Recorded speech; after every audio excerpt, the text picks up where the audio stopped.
আসসালামু আলাইকুম। আমার নাম কাশ্মীরা নাজদা। আমি ইসলাম গ্রহণ করেছি। এছাড়াও আমি ফাইন্যান্সের স্টুডেন্ট।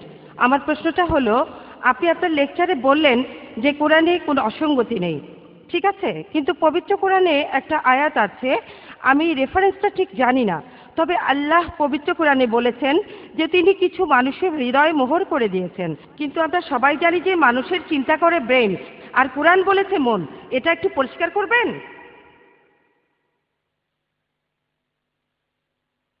বোন, খুব সুন্দর প্রশ্ন করেছেন।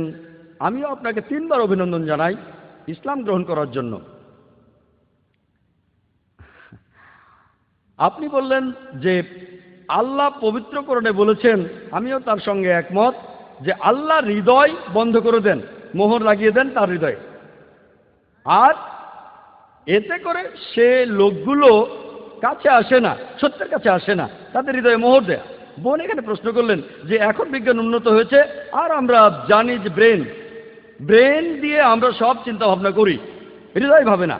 আগেকার মানুষ ভাবতো যে হৃদয় চিন্তা করে, তাহলে তো কোরআনে ভুল বলা হয়েছে। যদি খেয়াল করেন, আমার লেকচারের শুরুতে আমি কোরআনের আরেকটা আয়াত বলেছিলাম, 3 নম্বর আয়াত, সূরা তাহার 25 থেকে 28 নম্বর আয়াতে উল্লেখ করা হয়েছে, রব্বি ইশরাহ লি সাদরি, সাদরি, হে আমার প্রভু আমার বক্ষ প্রশস্ত করে দাও। রব্বি ইশরাহ লি সাদরি ওয়া ইয়াসসির লি আমরি ওয়াহলুল উকদাতাম মিন লিসানি ইয়াফকাহু কাওলি। আমার বক্ষ প্রশস্ত করে দাও আর তুমি আমার কাজকে সহজ করে দাও, আমার জিহ্বার জড়তা দূর করে দাও, যাতে তারা আমার কথা বুঝতে পারে। এই শব্দটাই সেখানে আছে, সাদর, হৃদয়। আল্লাহ কেন আমার হৃদয় বাড়িয়ে দেবেন?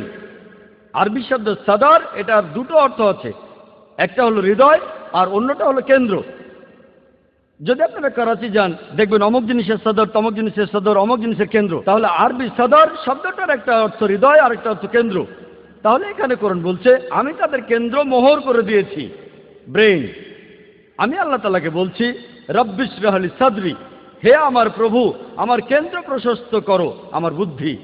আর শ্রোতাদের সাথে আমার যে ব্যবধান সেটা কমিয়ে দাও। আশা করি উত্তরটা পেয়েছেন।